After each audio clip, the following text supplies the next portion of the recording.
What's going on, guys? Welcome back to Pure Evil MMA. I have a very special guest joining me here today. Another CT local here, Mike Kimbel. What's going on, Mike? How you doing today? Oh, I'm doing good. How you doing?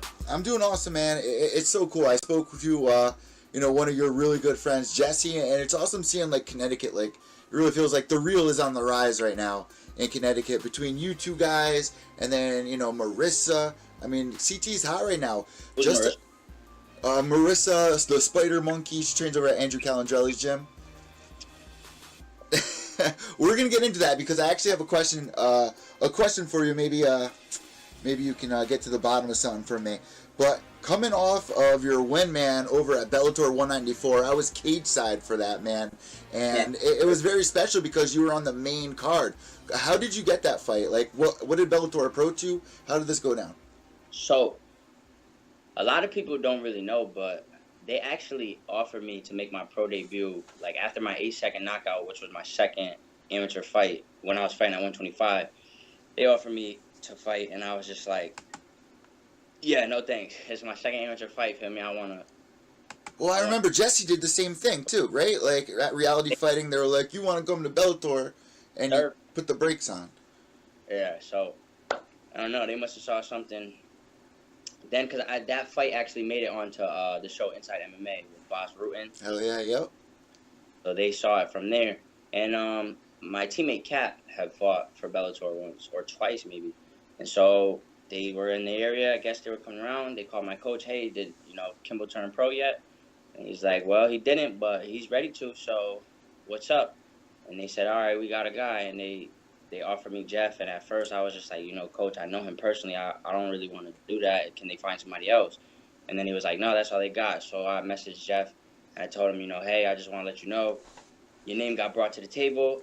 I'm gonna be honest. I said I didn't turn it down, but I just want to, clarify with you, you know what I mean? Because, at the end of the day, like, I grew up watching him fight. I grew up, I was like 15. We were sparring. Jeffrey then, just to let everybody know who you're talking about.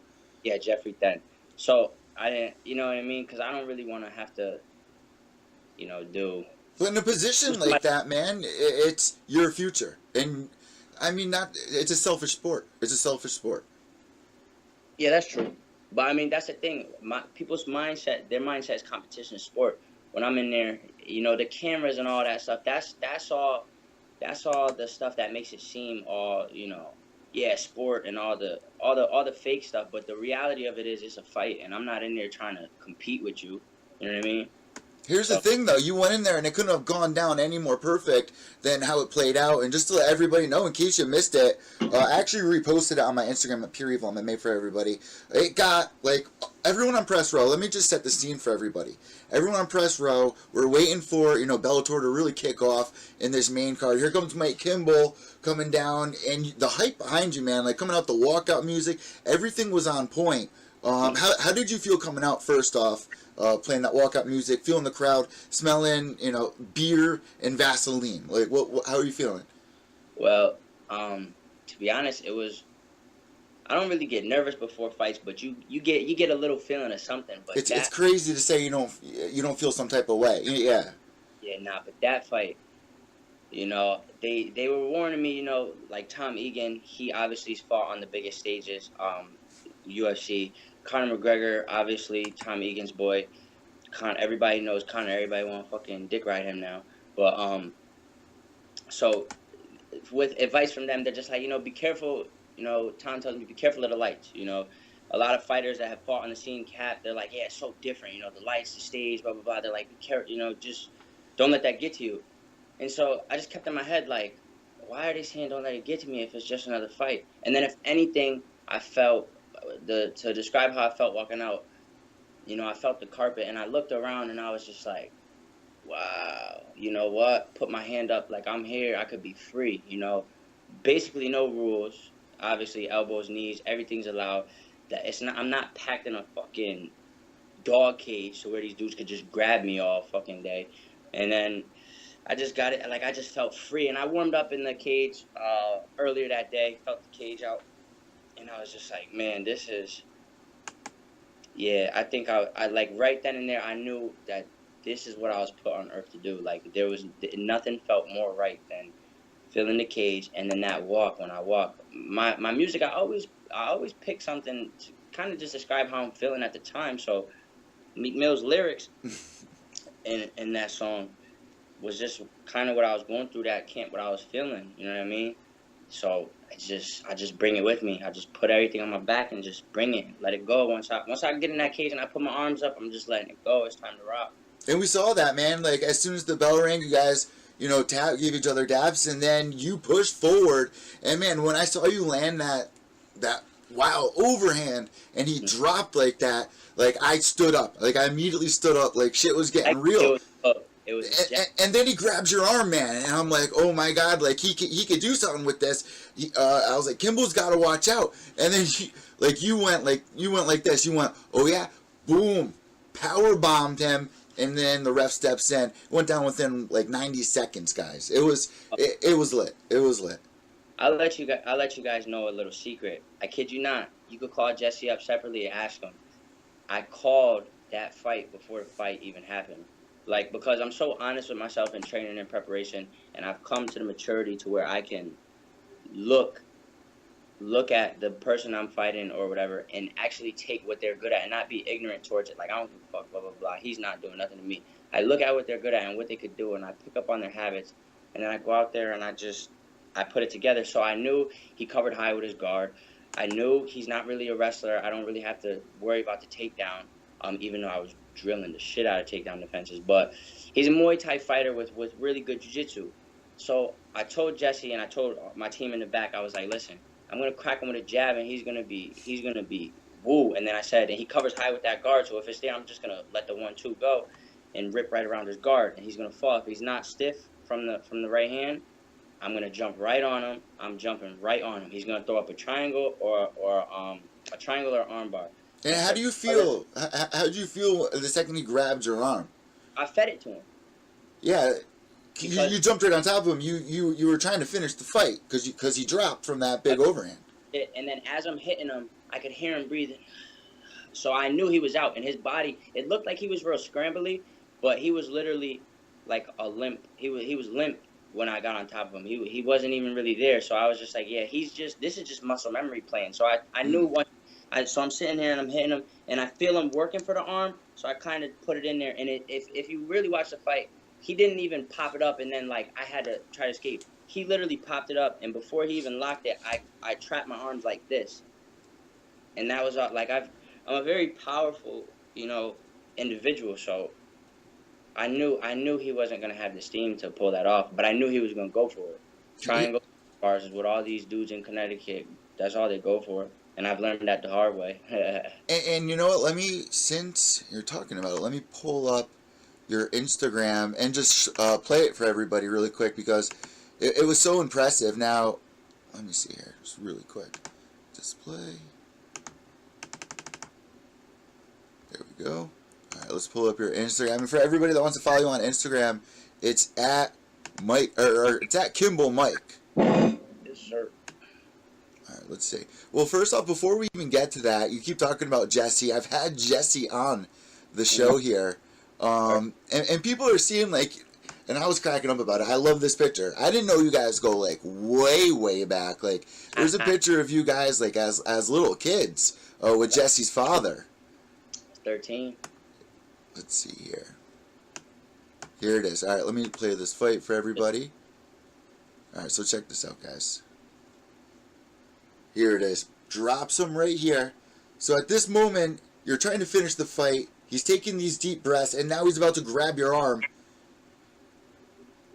He's trying to wrap you up with his feet.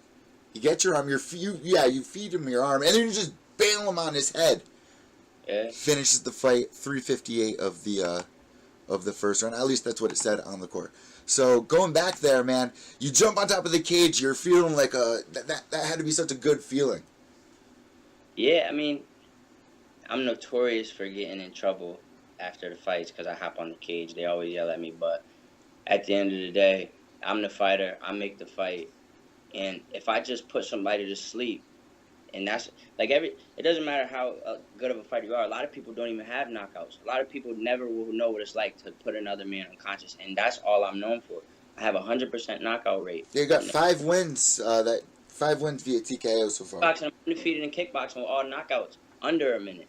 So when I jump on the cage, that's just me saying I'm here and this is my cage. When I'm in this cage, this is my cage, and I don't care who's in the cage with me. Now, Mike, my listeners have been hearing me talk about you since that fight. Ever since that fight, I've been talking about you. And then recently I had Harrison Bonfiglio on. Now, at some point in this interview, you knew I had to get to this part. What is the whole story behind this? Because, I picked him up. I did like a podcast with him in the car. He shared the story of everything. I want to hear your side of everything. Everyone on the show has already heard his side. Let's hear yours. He was vague about things because he doesn't want to seem like the fucking dumbass that he is.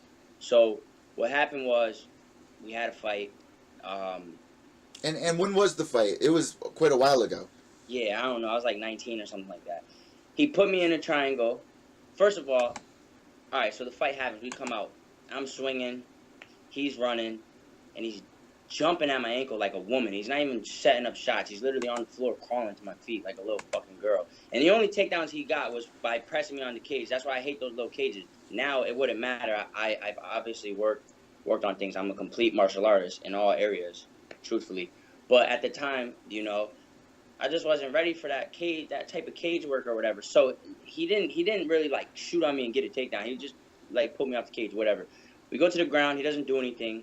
The second round we come out, same thing. I rocked him with one hand, and I got me tight because I skimmed him with the hand, and he was wobbling. I'm like, oh, I should have just landed it.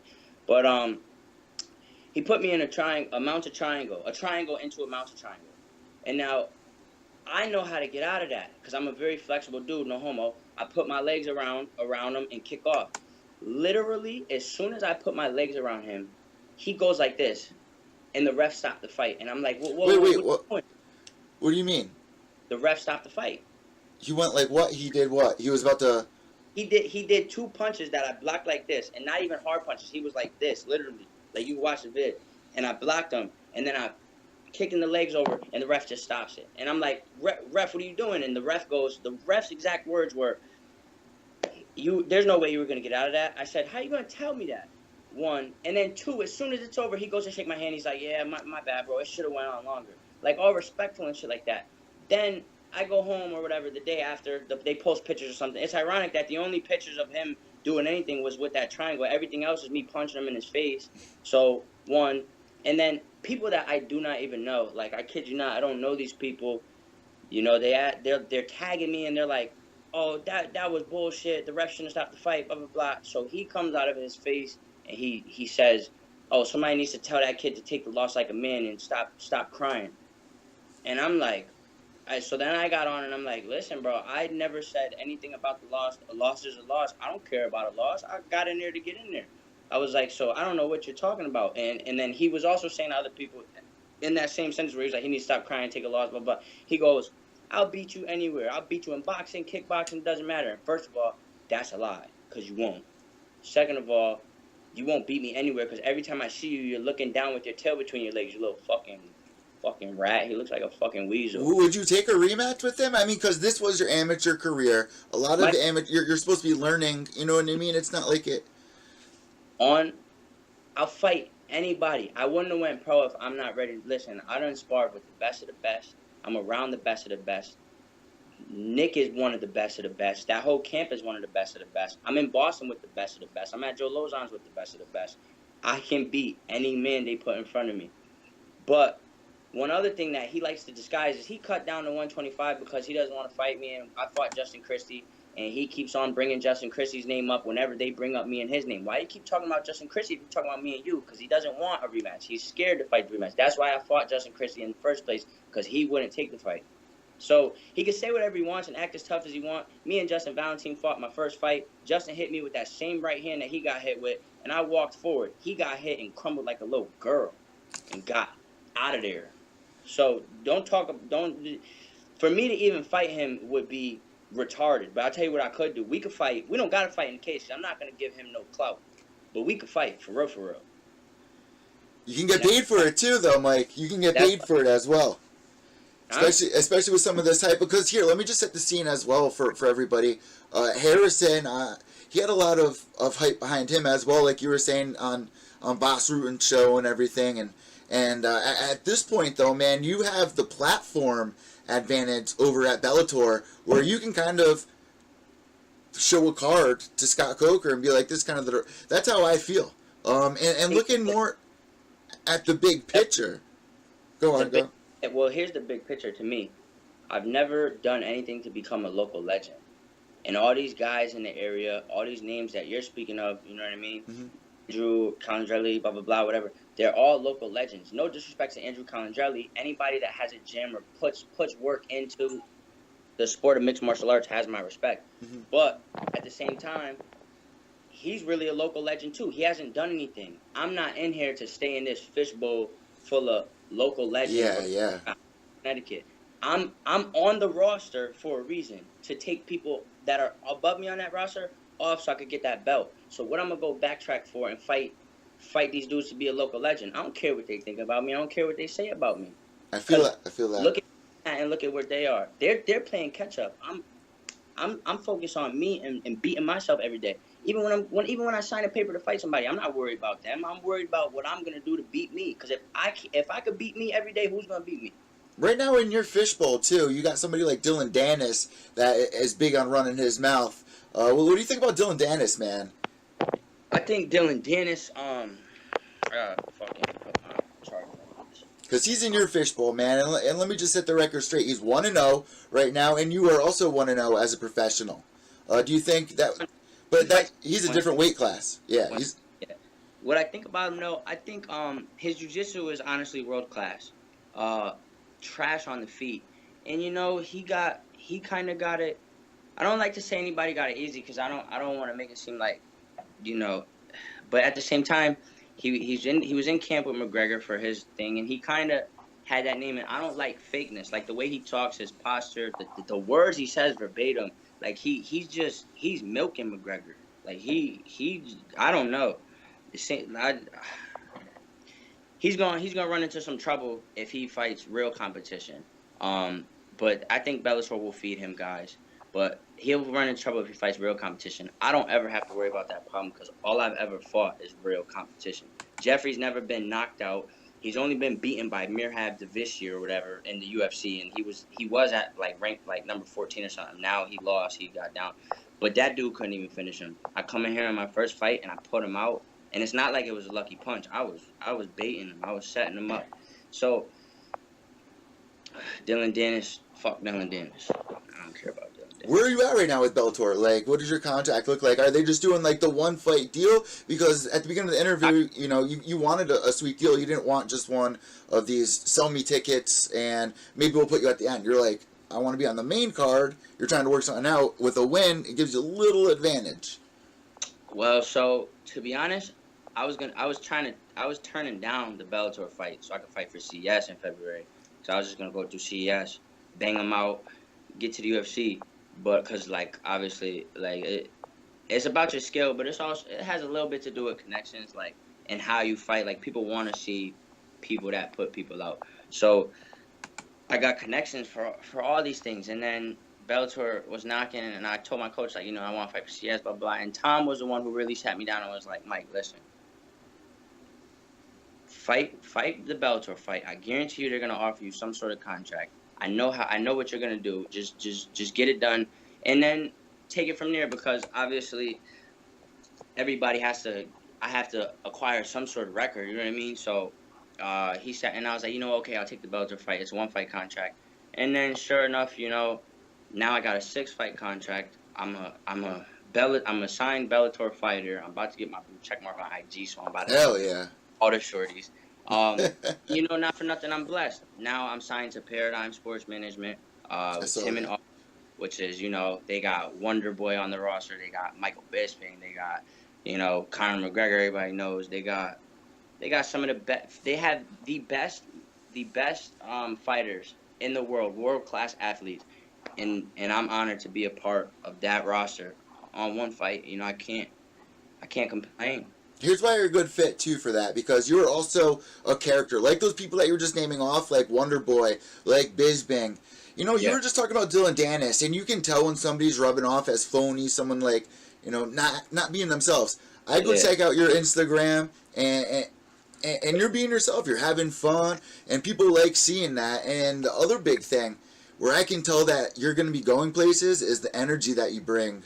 Like I'll be watching your Instagram live, and I could just like see your energy. Like you'll put on a song, and you literally get tunnel vision. You literally get like in a trance, and a lot of people can't capture that energy, especially day after day after day. It's something that I really talk about a lot, and something that you definitely hold.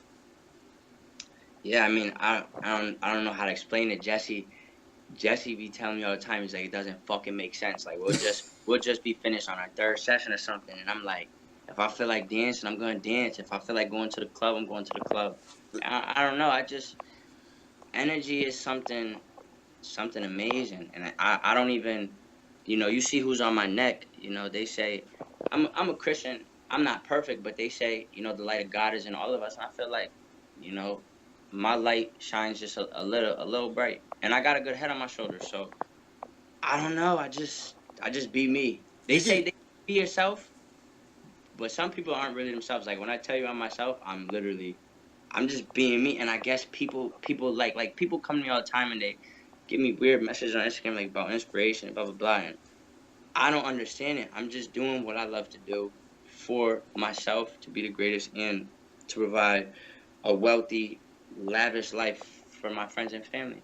People need to Family. see that too, man. It's very inspiring. A lot of people on Instagram, like you say, watch your story, they tune into your fight, they see this character, and it's very inspiring to them. And like a big thing, man, is like you, like looking through your own eyes, like it's hard, like to when you feel like a bad vibe around you, just like somebody not understanding you. Like I feel like a lot of successful people can sense that, and they drift away. I can totally sense that with you, man. And you're just trying to head into the right direction, and you're just living life, enjoying yourself. So the one thing that I really enjoy too is that you're not afraid to go cross trained here and there. And like, what's your deal with that? Like, what gyms have you been going to recently? It's funny because so many people from my first amateur fight, everybody bashed my gym. They badmouth, they talk shit, they laughed at my coach, they laughed at my team, and they're like, "Oh, you gotta get out of there, you're not gonna be nothing." Blah blah blah. Here I am, Thunder MMA head coach Daniel Sombrero. Here I am, You signed to got go. Robert Beeman as well helping you, right? Yeah, boom. So, with my training regimen is kind of like, um, my wrist just got back up to par. So I go to FAA on a Monday for the wrestling class, and then either Tuesday or Thursday for sparring. And we work, we go to class, and I spar with all those guys. That's at FAA. With Rob Beeman, PRT Fitness, Rob is like, he's like an X factor in my camp. He'll wake up. He done woke up and dragged me out the house. You know what I mean? 6 in the morning. Blah blah blah. We go to the gym. We train. He puts us through a lot of fitness regimens and a lot of scientific stuff. He's if you look in his look at him, he'll always be reading some type of book. He's very in depth when it comes to the scientific aspect of working out. So he puts us through our workouts. We'll have early sessions. We'll have 3 a.m. sessions. Things like that. I train with him at least once or twice a week. I train at my head gym 2 to 3 times a week. Do my stuff over there, and then every fight camp, or even if I'm not in fight camp, like right now, I'll be up in Boston probably mid-June, just to go up there with Tom Egan and Kenny Kwan, those guys up there, Rel, Cody, all those guys, Mao Mao, who's a world, the Kimura dude, world jiu-jitsu champ, and we train. People look at gyms and they look at schools and they try to specify and they try to limit themselves by labeling themselves, and it's like, Team Thunder's my home gym, but I'm Mike Kimbel. I'm the savage, feel me? So whoever's rocking with me is just part of my team, my individual team. So all those guys are just a part of my team, and they support me, and I support them. And you're still tight with everyone that you train with too. Like, because love is love, and work is work. Feel me? I got love for everybody at FAA. They come watch me fight. I make it to their fights. Nick is a huge mentor. I've been watching Nick since forever. Huge you want to talk about inspiration? Nick is an inspiration. Yeah, people are looking at your picture with you, Nick, Justin, Jesse all together right now. It's coming up on the slide. That's a squad. That's a killer squad right there. Justin, he's doing his thing. I got no doubt he's gonna fuck it up in the middleweight division. Nick, people are sleeping on Nick. I'm telling you, Nick, at 55, especially 55, I'm calling it right. I think Nick could be champion if he stays solid and he keeps this sharp and doesn't let anything else. There it is, guys. He'll be solid. You know, everything I got going on is just what's going on. It works. It works for me. I think people got to find out what works for them. And the people in my circle are all want to become better themselves every day, and they all challenge me to be better every day. See, no matter what you're doing, whether you're saying work is work, fun is fun, but at the same time, when you're working 40 hours every day, somehow you have to turn that into a little bit of fun. And I see you doing that with Jesse, doing like these jumping challenges. What's up with that? Where does this all come from? Is this something that like one up to one another? What is it? We were doing explosive training, okay. And like we were working on our legs. You know, those fast twitch muscles and blah blah blah. And like people like, I guess you could say I'm very athletic. Like I could dunk a basketball. I mean, I played football. I'm 5'9". I could dunk a basketball, right? Yeah, I know. So I could do backflips. Like I could just do things that normal people can't really do. So sometimes I show it off a little bit, but really I'm just showing the work. Like I jumped one leg. It was like 55 inches or something like that. One leg hop. It is what it is. We always find ways to push ourselves and make it exciting. Like me and Jesse will run 8 miles. Nobody likes running 8 miles, so we'll run a course, like a hard course. Or when we're swimming, we're dead tired. I'm like, shit, I'm exhausted. I'll crack a joke or something. You know what I mean? It's like, at the end of the day, we're doing what we love to do, which is fight. In the process, you got to make the process fun.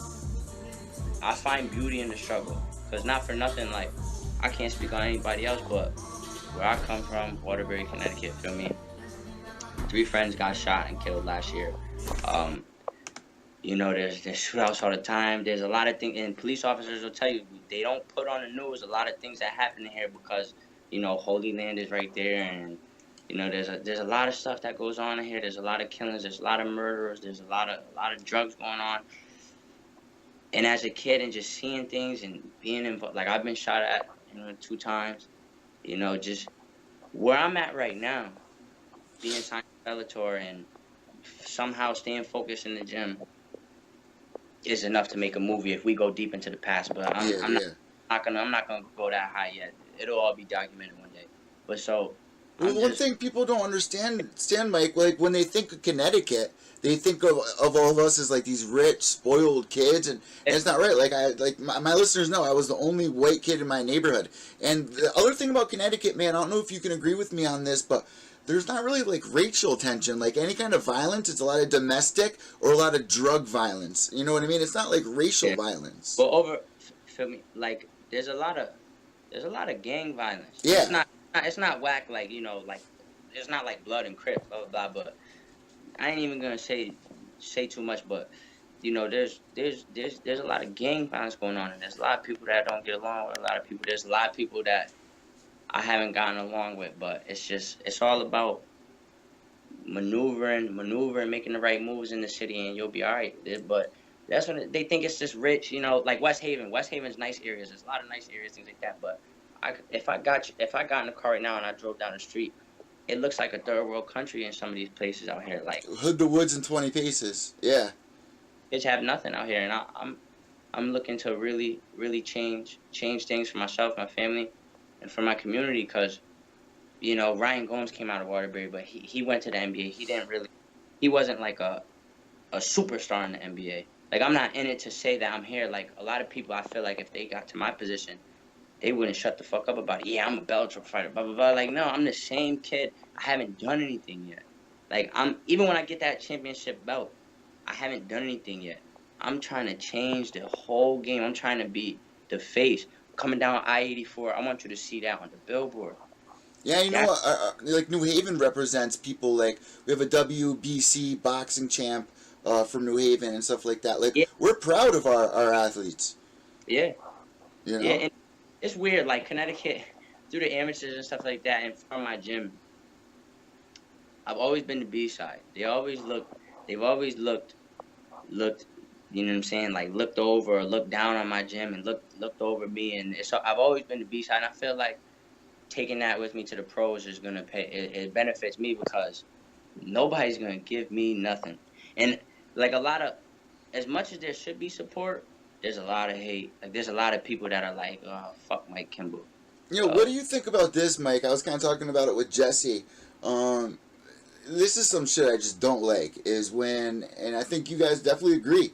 There's a lot of fighters in the scene, like on Instagram, Facebook, that post all these photos, and then they drop out of their fights the second. I've been seeing you guys beef about this for a while now. What are your thoughts now that you're here and you have the platform to say something About fighters that just back out last minute? It just happened last week to one of my close friends / fighters. Happens all the time.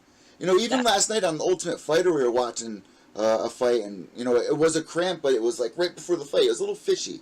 Like, what do you think about fighters backing out? And you know, then you see them posting up these photos on Facebook or Instagram. And, I mean, the game's full of them. I feel like the real are gonna survive. The fake are gonna, you know, they're gonna fall off. I feel like a lot of people want to be a fighter or want to be an MMA fighter because it looks cool. Like it's something cool. It's something to, you know, brag about to the girls, or you know, you want to be tough or whatever they feel like. And I feel like some of them, that's why they do it. It looks cool to be punching the bag or something. Like all that stuff looks yeah, cool. we'll see what happens when that phone gets put down. Yeah. Well, even on the bags, people are trash. But I mean, even and it's like that all the way up until the highest level. I feel people just want to be. They just want to be a part of it to say they're there. You know what I mean? There's only few that really want to go get it. And I'll tell you what, I got into MMA because I kept getting arrested for getting into fights in school. My mom was like, "Forget that." So I'm thinking I'm about to go to some karate shit. What's wrong with this child? So I'm in it because I really like to fight. I enjoy it. I feel free. I feel like there's no bonds on it. Bonds on me, no nothing when I go in there. That's what I like to do. I'm a fighter, and now I'm a martial artist. But as for those other guys, I don't know. And you can't really make somebody fight if they don't want to fight. If you don't want to fight, I don't knock nobody for not going to fight. Because at the end of the day, it's dangerous. You know, if you boil it down to the root, you're putting your life on the line. So if some people aren't willing to die for it, that's all right. And I respect everybody that steps in the cage because it takes a lot just to step in the cage. You know what I mean? You know, as far as the people that, you know, are posing like their fighters, had a couple fights, but do like all that little hoe shit, they're just little hoes. That's they're little hoes. They're clowns. What's next for you, man? Because I haven't really heard anything after, you know, Bellator 194 went down. Do you have what's the game plan looking like? My wrist. I actually broke my wrist that last fight, and I didn't know it was broken until 4 weeks after the fight. How? Or share that story. I'm just taping it up. So that gunshot that you heard in the arena at the Bellator card, February 16th. The only thing that landed on Jeffrey from my right hand was my pinky knuckle. I didn't even hit him with the fist. Ooh. Yeah, so I'm thinking it's just gonna be sore, you know. So I'm taping my hand up. I'm training like normal. I'm showing up to wrestling class. I'm showing up to spar, and I just had to, you know, be cautious of it. It's still bothering me 4 weeks later. You know, everybody's bothering me. Go get it checked out. So I get it checked out, and I broke straight through the ulnar bone. Jesus. So I just got the cast off. The bone is healed. It's still, it feels weird because it was out of the cast. So easing back into things, no pressure or posting exercises, things like that. Pull-ups and things like that are okay, but I'm getting ready for August. My management is telling me to be ready for August. You know, the guys over at Bellator handle the cards and things like that. They're trying to put something together for August. I don't know where. I don't know what day exactly in August, but I know August. So, you know, and granted, when I had my cast on, I was doing things like footwork and legs and core, working on my left side and things like that. So I'm not out of shape. That picture I posted today, that's from 7 a.m. in the morning. You know what I mean? That's me right now. But now I'm just stepping it up. It's just time to step because it's good to coast, but now it's time to step it up. So do you have anyone that you're eyeing up right now for Bellator? Because what's that look like? I wanna wipe them all out so there's no doubts. In my opinion, no, fuck my opinion. It's not even my opinion. It's a fact. Everybody in the bantamweight division is a recycled bantamweight. They've all been fighting forever. They all fought each other once. A jobber, they like to call them. Yeah, they're just Darren, Baby Joe fought Joe Warren fought Don. Hold on, Mike. No doubt. My face I got a little black and blue or all this. Yo, stop! I'm doing an interview. They was beating my ass last night. Like they stay in Step Brothers, my fucking roommates, bro. I can't wait. I'm moving to a bigger space tomorrow. Mm-hmm. So, really quick, this is like my last interview right here in this space. So you're gonna be the last fighter to get this space. Right. But like you were saying, man, well, I can't even. Like, I want to look at the Bellator top 15 just to see, like, what some of the fighters' records are. Because, like we were saying, you're 1-0 right now. So, what were you saying with the direction that you're heading? Joe Riggs, a lot of jobbers. There's, like, a top 5. There's not even really a top 15. Yeah. Like, not... That division has no light to it. Nobody wants to watch. That could never be a main event. Like, besides a couple people. Like, Eduardo Dantas. And he keep on liking my pictures on Instagram like a little girl. I don't know what he's doing, but I'm coming for him too. Darren Caldwell, who's the champ, who beat Eduardo Dantas. Joe Warren, Baby Joe. Yeah. Juggernaut. The baddest man on the planet. No, he's not. But that's the thing. Those are the only guys that could draw, like make real draw. Michael MacDonald, I think, is fighting Eduardo Dantas in July. If one of those dudes get hurt, listen, this hand will be healed. What do I got to lose, right? But, like, there's nothing to it. I personally I'm going to fight again, whoever they give me. My third fight, I want to fight Joe Warren. Like, I want to fight Joe Warren. He fought Darren Caldwell. He's fought all those dudes. I want to retire Joe Warren. He's got to get up out of there. They look big on TV, but the reality of it is he's a 5'6", 64-inch reach. Wrestler. And he's not getting in on me. I think he would take that fight, too. I think that would be an interesting fight for you to go up and... Yeah, he would. They'll all take the fight because they think yeah. that they'll get me down, they'll beat me up, and they'll get a paycheck. You know what I mean?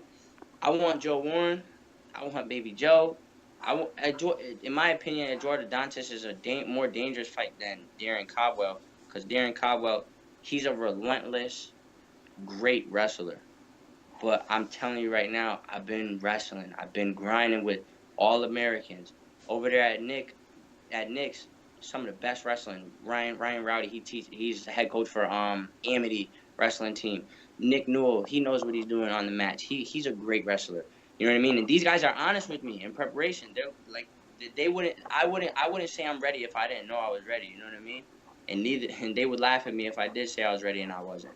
And over at my gym, we got Casey, who was a state champ, and Darren Caldwell is just a bigger version of Casey. Casey's a 125er, undefeated, 2-0, single leg specialist. You know what I mean? So I'm ready for war with all of these dudes in the division. I want all the smoke. Like I'm here to put them all out, and I'm not here to just grind out a win. None of that. Get a submission. If it's there, it's there. But I'm here to put them out so they don't want to fight again. These guys, and in that division, they're all like submission specialists. Like they have a little bit of scrap. They throw a couple punches back and forth. They go to the ground. You know what I mean? Eduardo Dantas is really the only one who wants to stand and bang. But he's a flat-footed Muay Thai fighter. That low kick stuff, and I sound cocky saying these things, but I'm just honest with myself in camp, and I'm honest with myself in preparation. Well, it's good that you want to challenge yourself, and you're not like, oh, I'm going to take another guy who has the same record. You actually want to take on somebody that's going to get you to the next level. That's what I'm saying. Like, and that's another thing about the game. you know, people, even some of my coaches and stuff, you know, they're like, you know, no, take, you know, fight some cans, blah, blah. For what? Why am I gonna fight cans? If that was the case, I should have did that in the amateurs. I'm not gonna be fighting people that, you know, the people that I fought in my amateur career could beat now as a pro. I'm not gonna do that. If you think you're the best, you take a challenge every time. So listen, with 1-0 right now, you're coming off that amazing first round finish. You like to finish a lot of fights in the first round. There's no surprise why fans wouldn't get behind you. I don't plan on that. It just happens. It just happens. My cardio is there. I put rounds and rounds in at the gym, but. And now that you got, you know, I'm sure that you're working even more on your cardio too. Now that you can't, you know, use your hand, I'm sure your cardio's leveled up a little bit as well. Yeah, sprints, running, things like that. You know, the best is different. It's different though. People think, you know, running and sprints and swimming and cardio will get you better and prepared to fight. Like, to be honest, you got to have the balance. You can't just be in the gym doing round after round and then think you're gonna go into a fight and have the good cardio. Like, and you can't just go running and think that you're gonna go into a fight and be good. So it's like the cardiovascular for the sprints and for the miles and for the swimming is there, but now it's time to put the rounds in. I've been putting in the wrestling rounds. I just started yesterday with the wrestling rounds, the jiu-jitsu rounds. That's all a different type of exhaustion. You know what I mean? And I think people get that confused. It's literally so many factors to the game. Some people only got a couple of the factors down, and that's why they limit themselves. I got all the factors. Last headline question for you, Mike. Of course, Rory MacDonald and Gegard Mousasi recently, now they're both holding the title. What are your thoughts on both of them fighting? That's kind of been one of the big Bellator headlines going around. You know, I think they're both pussy, to be honest, because they couldn't get a belt in one organization, so they go to another organization to do the thing. Gegard Mousasi, though, I take that back. He's not pussy. He's a savage. I think something just happened. They never gave him the title shot, which is so crazy. And he feel me, he wasn't treated fairly, so they boom. But Rory MacDonald had his shot, and honestly, I didn't watch the whole fight, but I watched highlights of it. And the Lima fight you're talking about? The champ, you gotta beat the champ, and I don't think he beat the champ. So in my eyes, he shouldn't even be champion. So he's a guy who had his shot at the title, couldn't get it, and then he kind of got it handed to him because he came from a bigger, quote unquote, a bigger, because right as of right now, that's the biggest organization. He came from the biggest organization, so they did that to hype their own profile. I don't think that it was fair. Mike's just keeping it 100, man, and that's something that's special about you. That's something I think is going to get you to that next level. Speaking your mind, being yourself, and I really want to thank you for joining me here on Pure Evil MMA. And with the summer approaching us, nothing but good vibes coming. Bellator is going to be back here on the East Coast in no time, guys. So make sure you're following Mike Kimbel on Instagram at Kimbel Mike, and also on Twitter at Kimbel Mike. Mike, before we let you go, anything that you want to say to your audience, your fans? Well, I personally don't think I have fans, because, like, you know, that's a whole other topic. I won't even really get into it. I'll just call them supporters. Yeah, like, supporters. Call somebody a fan. It's like, how you calling somebody a fan if, you know, they're human like you? Like, you know what I mean? People make fan pages and all this wild stuff, and, like, they think, like, I got one fight as a pro, and, like, a lot of guys over here, they start thinking that, you know, fan pages and cards and this and that. Like, who the fuck are you? What did you do? What world championships do you got? I'm not a world champion, so therefore I don't got no fans. And even when I'm there, I'm still a human. But to my supporters and the people that rock with me and my friends and family, just shout out them. My mom, Dukes, you know, my dad, my brothers and sisters, Tan, you know, Rob Beeman, Nick Newell. Everybody stay tuned for Nick. Nick's fighting, I think this shit is June Week 26th. 6. Yeah, week 6. Yeah, him and Justin will be week 7. I call myself, I fuck with Justin. I call myself Baby for it. Baby for it. So shout out them, shout out FAA, all those dogs over there, Trifecta, Kenny Kwan, Mike Rodriguez, I know you train with too. As Big Boy, call him Big Mike, Petros, you know, Jarrell, Cody, fucking Jack, Mau, Moses, all those dudes up there. Just it's hard to say because I mean I'm not one that likes to put out big speeches or big things. Like you know how I'm rocking. I know who's rocking with me. They know how I rock for them. Yeah, but for the listeners, just so they know, you know what I mean? It helps them kind of understand, kind of get a feel, you know what I mean? FAA, shout out Jesse James Kozakowski, that's my bro, War Dog, PSDTC, Ron Kozakowski, obviously Team Thunder MMA, Daniel Samura, I couldn't do anything without him, that's my head gym. Did I say trifecta? I don't know, but shout out trifecta. Shout out Lil Yachty? Fuck those guys, he's trash. I'll shout out Meek though, shout out Drake. I'll even shout out 6ix9ine before Lil Yachty. 6ix9ine got bangers. Yeah, my last question, man. What's gonna be your next walkout song? Final question. It matters how you feel, right? Yeah, it depends on what comes out at the time, or just what I'm rocking, how I'm feeling. Cause I'm a deep thinker and I'm a deep listener. I actually read a lot too, and I look at things on a deeper level than just the eye. So it depends on how I'm feeling and what the music is like. I don't even know. Here, let's get personal. I want you, as soon as we hang up, or at some point before the night's over, to send me one of your favorite songs right now, so I could put it down below for our listeners to check out. What's getting you hyped for working out and stuff. I'm different though. Like I like music that has things to do with, like, I don't know, like chilling and like girls, like something I gotta do with girls. Like I like listening about girls because people, you know, women rule the world, so that motivates you. Like, you know what I mean? And just let people know that are watching the video cast, that picture next to Mike is actually his little sister. It's not his girl. Yeah, that's my sister, so don't get that fucked up. And watch out, because you don't want to fuck with a fighter's sister or daughter. I'll throw the whole game, this whole MMA, I'll throw it all away. It like that, it doesn't matter. But yeah. You know what? Shout out Major Soul out of New York. My boy's cousin out of New York. He just dropped a song that went on 95.7 or 95. 97. 97.1? Yeah.